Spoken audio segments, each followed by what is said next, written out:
China کے اندر اور پاکستان کے اندر ہوا یہ ہے کہ 5 اگست کا جو اقدام تھا کشمیر کو ساتھ ملانے کا، اس نے ایک ایسی کیفیت پیدا کر لی ہے کہ 70 سال میں کبھی ایسا نہیں ہوا کہ دونوں border, line of control Pakistan کی اور کشمیر کی اور لائن آف ایکچوئل کنٹرول اس کی چائنا کی اور انڈیا کی، دونوں گرم ہو جائیں۔ 2022 کے اندر صورتحال یہ ہونی ہے کہ ایک وہاں پر موومنٹ ہے اپنا پیپلز لبریشن آرمی، یہ بیسیکلی ناگالینڈ کی NCSC ہے، یہ ہے اس کے نیچے وہ جو علاقہ ہے اروناچل پردیش، اس کی یہ موومنٹ ہے۔ اس کے اندر انہوں نے کیا یہ ہے کہ اس کو پہلے تو ایکٹیو نہیں کرتے تھے، چین کی پالیسی ایسی تھی، ان کو مار دیا تھا انہوں نے، ایک بڑے لیڈر کو گرفتار کر لیا تھا، 6-7 بندے مارے تھے، انڈیا قابو کر لیا۔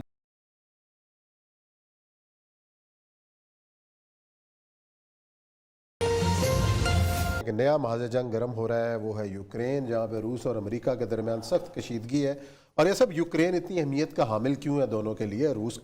روس کے ساتھ ہی رہا ہے، اب اس نے امریکہ نے دھمکی دی ہے کھلی کہ اگر یہ ہوا تو ہم پھر حملہ کریں گے۔ دیکھیں 1901 سے یہ جو یوکرین ہے نا، اس میں ہے کیا ایسا؟ اس میں ہے صرف کچھ نہیں ہے۔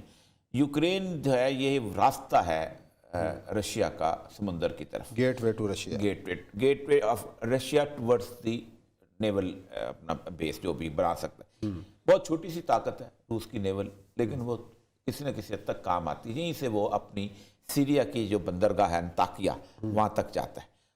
آپ کو پتہ ہے کہ تمام عرب اسپرنگ میں دنیا کا ہر ملک جو ہے وہ گیا ہے، لیکن روس نہیں گیا تھا، صرف سیریا میں گیا تھا، کیونکہ اس کو پتہ تھا کہ بشار الاسد اس کی پارٹی کا بندہ ہے، اور بشار الاسد اس کو انطاکیہ کی جو بندرگاہ ہے اس کو اپنا آنے دے گا۔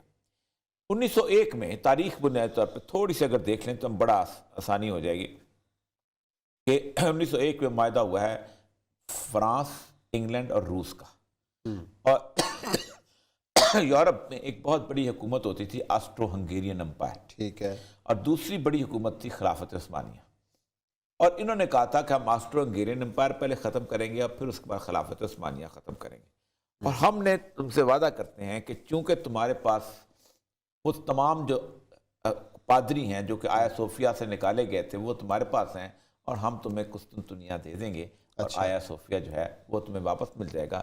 تو روس کے اندر ایک بہت بڑی ایک فرور ہوئی تھی پہلی جنگ عظیم میں، اور روس کے سب سے زیادہ فوجی جو تھے پہلی جنگ عظیم میں وہاں چلے تھے، اور پہلی جنگ عظیم میں روس نے بہت زیادہ، یہاں تک حالت یہ تھی کہ اس کے ساتھ جو کریمیا کا علاقہ ہے اور یوکرین کے قریب وہ اس نے فتح کر لیا تھا، حالانکہ وہ پولش گورنمنٹ کی دوست تھے اور سربیا اور یہ لوگ جو تھے ساتھ تھے، اس کے باوجود ناراض کر کے روس نے ان کو فتح کر لیا تھا کہ ہم قسطنطنیہ جائیں گے۔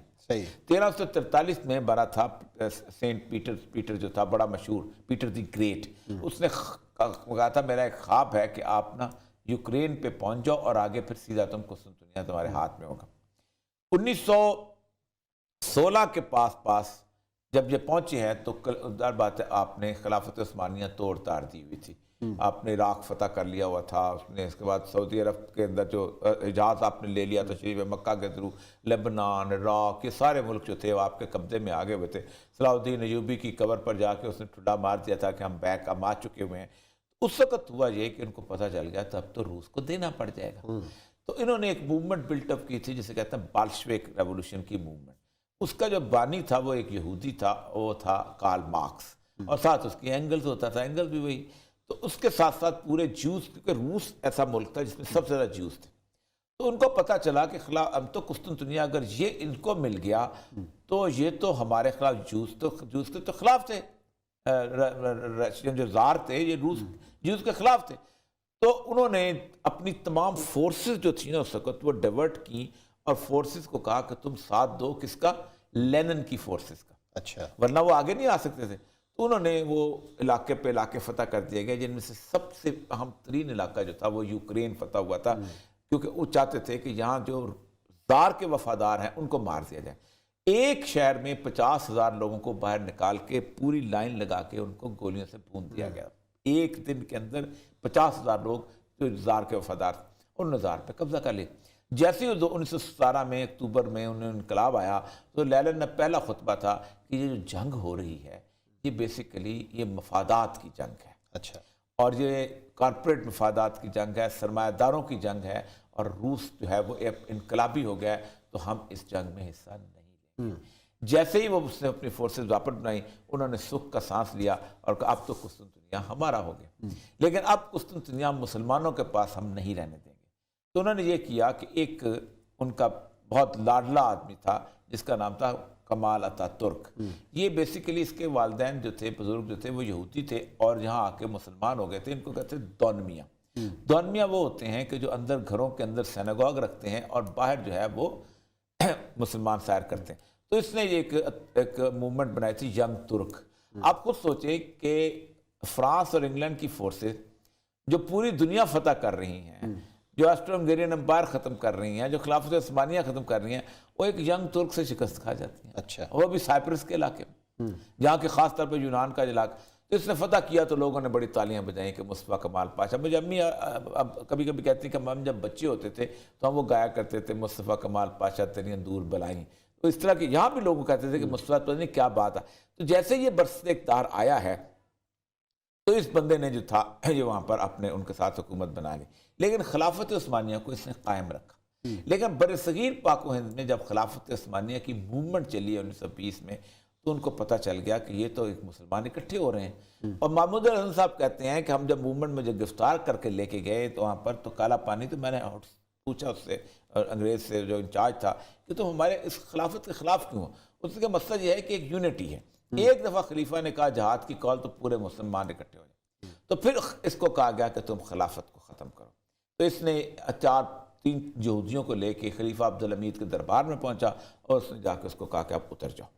اور آپ اندازہ کریں کہ اس وقت 1924 سے لے کے ہم اسے بتا رہے تھے اس نے چھاج منع کیا، اس نے اذان ترکی میں دی، اس نے لباس سارے کا سارا جو تھا ترکی شناخت، اسلامی شناخت اٹھا دی۔ تو اصل مسئلہ یہ تھا کہ اس وقت انہوں نے یہ کہا۔ اس کے بعد انقلاب آ گیا۔ 1917 سے لے کے 1992 تک روس ان کا مقصد پورا کرتا رہا۔ وہ اپنے لگا رہا روس، یہ انقلاب، اور ان کو ایک مل گیا موقع مل گیا، سینڈ بیگ مل گیا، یہاں انقلاب آ رہا ہے یہاں مار دو، کیوبا کو مار دو، چلی کو مار دو، ویتنام کو مار دو، فلپین کو مار دو، اس کو مار دو، جہاں چاہ گولیاں چلاؤ، جہاں یہ کرو۔ انگولا کے اندر ان کو لیتھیم ملی ہوئی تھی، ان کو کہا انگولا میں کمیونسٹ انقلاب آ رہا ہے، انہوں نے مار مار ان کو حشر کر دیا۔ ساؤتھ افریقہ میں حشر کر دیا، افریقہ کے ملکوں میں حشر کر دیا، جہاں چاہا جس جگہ چاہ سیٹو سینٹو بنا، یہ وہ سر۔ تو 92 کے اندر جب وہ روس چلا گیا تو اس کے بعد روس کو انہوں نے اس لیول پہ لے کے آ گئے کہ ہر چیز موجود تھی، کارخانے چل رہے تھے، کھیت آباد تھے، ہر چیز موجود تھی، لیکن غربت آ گئی، تباہ برباد کر دیا، اب کو قرضہ لینا پڑ گیا۔ لیکن پھر پیوٹن کی جو ایک بہت بڑی بات یہ ہے کہ اس نے اس کو دوبارہ سے ریوائیو کیا۔ اب ہوا یہ کہ انہوں نے اس کو روس کو مجبور کیا کہ تمہیں قرضہ تب دیں گے تم اپنے ان ملکوں کو آزاد کرو۔ تو اس نے سب سے پہلے تو مسلمان ریاستیں آزاد کی، ازبکستان، قازقستان، کرغزستان۔ پھر اس نے بالٹک کی ریاستیں آزاد کی، لٹویا، اسٹونیا، ایک اور بھی ہے، 3 ریاستیں بالٹک کی آزاد کی۔ پھر اس نے یوکرین اور وہ آزاد کی، یہ دوسری والی جو ہے کیا نام ہے، آذربائیجان، نہیں کریمیا، یہ 3 آزاد۔ اچھا ہوا یہ کہ یوکرین میں بیسیکلی ساری رشین پاپولیشن ہے، پرو رشین پاپولیشن، کریمیا میں ہے رشینز ہیں۔ تو ہوا یہ کہ انہوں نے ایک طریقہ کار کیا کہ وہاں پر ایک گورنمنٹ چل رہی تھی، اس کے خلاف پاپولر اپرائزنگ کرتے ہیں پاپولر اپرائزنگ۔ لیکن یوکرین میں یہ کہا جا رہا ہے کہ یہودیوں کی بہت بڑی تعداد آباد ہے، 75,000 یہودی ہیں۔ آج کی ہیرٹس کی خبر یہ ہے کہ جس میں آ رہا تھا کہ اگر کب کو جنگ شروع ہوتی ہے تو شپ وہاں کھڑے کر دو تاکہ یہودیوں کو ایویکویٹ کر دیں۔ آپ کو پتہ ہے جب 1917 میں انقلاب آیا تو سب سے زیادہ یہودی اسرائیل گئے تھے، اور اسرائیل جو ہے 1940 تک ایسے لگتا تھا روس میں ہے، کیونکہ سارے یہودی روسی بول رہے ہوتے تھے، اتنے زیادہ روسی وہاں گئے تھے۔ تو اب یہ ہے کہ وہاں پر انہوں نے یوکرین سے ایک جو بندہ تھا نا اس کا پرائم منسٹر، وہ بھاگ گیا، فوج نے ایک اور یوکرین کا بندہ، پوری یورپ نے، پورے امریکہ نے اس نان ڈیموکریٹک آدمی کو ایکسیپٹ کر دیا، لیڈر مان لیا۔ روس کو پتہ چلا تو کریمیا انہوں نے آزاد کیا ہوا تھا، انہوں نے کریمیا پہ جا کے فوج اتار دی اور کریمیا میں جا کے کہا کہ اب ریفرینڈم کراؤ۔ انہوں نے کہا ہم واپس روس میں جاتے ہیں۔ اب روس کا ایک اور پلڑا آ گیا۔ 3 دن پہلے 4 دن پہلے کی سیٹلائٹ امیجز جب آئے ہیں کہ روس نے تقریباً 1.5 پونے 2 لاکھ فوج جو ہے وہ یوکرین کے کھاتے پہ کھڑی کر دی، اور اس نے کہا کہ ہم ادھر سے یوکرین کو یہ اختیار دے دیا جو انہوں نے بائیڈن وغیرہ نے کہ تم جب چاہو نیٹو کے اندر شامل ہو جاؤ گے. جس دن وہ نیٹو میں شامل ہوگا سامنے بالکل سامنے وہ شپمنٹ آئے گی اور وہ تمام تر میزائل وہاں فٹ ہو جائیں گے, ان میں سے نیوکلیئر میزائل بھی شامل. روس یہ نہیں چاہتا کہ اس کے دروازے کے اوپر یہ چیز وہاں پر کھڑی ہو جائے. یہ ایک وار کا میدان ہے. دوسرا وار کا میدان جو ہے وہ جس کے بارے میں ایک آج سے کچھ 8 دن پہلے ایک بہت مشہور میگزین ہے فورس, اس کے اندر ایک باقاعدہ رپورٹ جو ہے انہوں نے شائع کی ہے اور اس کے اندر اور بہت سارے لوگوں نے شائع کی ہے کہ چائنا کے اندر اور پاکستان کے اندر ہوا یہ ہے کہ 5 اگست کا جو اقدام تھا کشمیر کو ساتھ ملانے کا, اس نے ایک ایسی کیفیت پیدا کر لی ہے کہ 70 سال میں کبھی ایسا نہیں ہوا کہ دونوں border line of control Pakistan کی اور کشمیر کی اور لائن آف ایکچوئل کنٹرول اس کی چائنا کی اور انڈیا کی دونوں گرم ہو جائیں. یہ کبھی اکٹھے نہیں ہوئے آج تک. وہ ہوتا تھا گرم تو یہ سرد ہوتا تھا, یہ سرد ہوتا تھا وہ. اس نے یہ کہا ہے کہ 2022 کے اندر صورتحال یہ ہونی ہے کہ ایک وہاں پر موومنٹ ہے اپنا پیپلز لبریشن آرمی, یہ بیسیکلی ناگالینڈ کی NCSC ہے, یہ ہے اس کے نیچے وہ جو علاقہ ہے اروناچل پردیش, اس کی یہ موومنٹ ہے.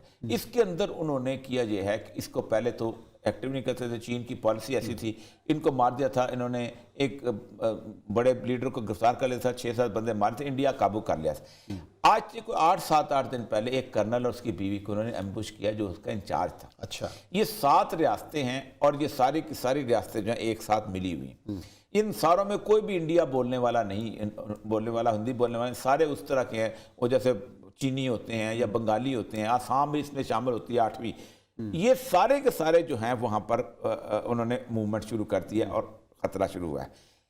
ایک BBC کی ڈاکومنٹری پرسوں آئی ہے, اس نے تاؤ ایک ولیج ہے وہاں گیا ہے, اس نے کہا ہولانگ کی چھاؤنی میں ایسے لگتا ہے کہ انڈیا کی تقریباً 10% فوج وہاں پہنچ چکی ہوئی ہے. موومنٹ نظر آئی ہے, ساری رپورٹ بھی ہوئی ہے. اب کل یہ ہوا ہے کہ انہوں نے وہ آبشار جو تھی جس کو زولنگ کہتے ہیں, جن کو جوسی تسر کہتے ہیں, اس کو انہوں نے فتح کر لیا ہے PLA.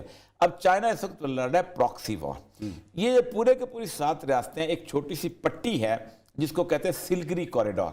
سلگری کوریڈور صرف تقریباً کوئی 30 کلومیٹر کے قریب کا یا 22 کلومیٹر کا, ایک توپ کھڑی ہو جائے تو پورا راستہ بند ہو جاتا ہے. تو چائنا چاہتا ہے کہ اس کو کم سے کم اس کو کاٹ دیا جائے. یہ ایک لائن ہے جس کو کہتے ہیں میکموہن لائن. میکموہن لائن وہ تھے, اس نے تبت والوں کے ساتھ مل کے ایک ایگریمنٹ کیا تھا میکموہن نے 1914 میں, اور وہ ایک لائن بنا دی تھی. 2 لائنیں انگریز نے بنائی تھی, ایک ڈیورن لائن, ایک میکموہن لائن. ایک وہاں پر جو پورا علاقہ تھا نا, جو آسام وغیرہ, اس کو کہتے ہیں نارتھ ایسٹرن, جیسا نارتھ ویسٹرن پروونس جو تھا, ٹھیک ہے, NWFP نارتھ فرنٹیئر پروونس, اس طرح نارتھ ایسٹرن فرنٹیئر پروونس. اچھا, تو یہ وہ نارتھ ایسٹرن تھا, یہ نارتھ ویسٹرن. وہ ایسٹرن پروونس میں یہ ساری ریاستیں آتی تھیں اور جان بوجھ کے اس نے اپنی اس کی وجہ سے اس نے رکھی ہوئی تھی. اصل مسئلہ یہ ہے کہ اب کسی بھی وقت وہ کہتے یہ ہیں کہ ہوگا کیا, ہوگا یہ کہ چائنا دونوں گرم کرنا چاہتا ہے. لداخ والا یہاں سے شروع ہوگا اور وہاں سے وہاں شروع ہوگا, اور انڈین آرمی جو ہے وہ بٹ جائے گی دونوں حصوں, اور دیٹس امپاسبل. اور وہ کہتے یہ ہیں کہ یہ برف باری کے دوران ہی ہو سکتا ہے, کیونکہ چائنیز جو ہیں وہ عادی ہیں اور انڈین فوج. اسی لیے بھارت نے پیشکش بھی کی ہے پاکستان کو سیاہ چین سے وڈرا کر لو, تاکہ ایک محاذ ہمارا تھوڑا سا کم ہو جائے. چلیں ناظرین, پروگرام کا وقت یہاں ختم ہوتا ہے. کل انشاءاللہ پھر ملاقات کریں گے کچھ نئے موضوعات کے ساتھ. اپنا بہت خیال رکھیے گا. اللہ حافظ.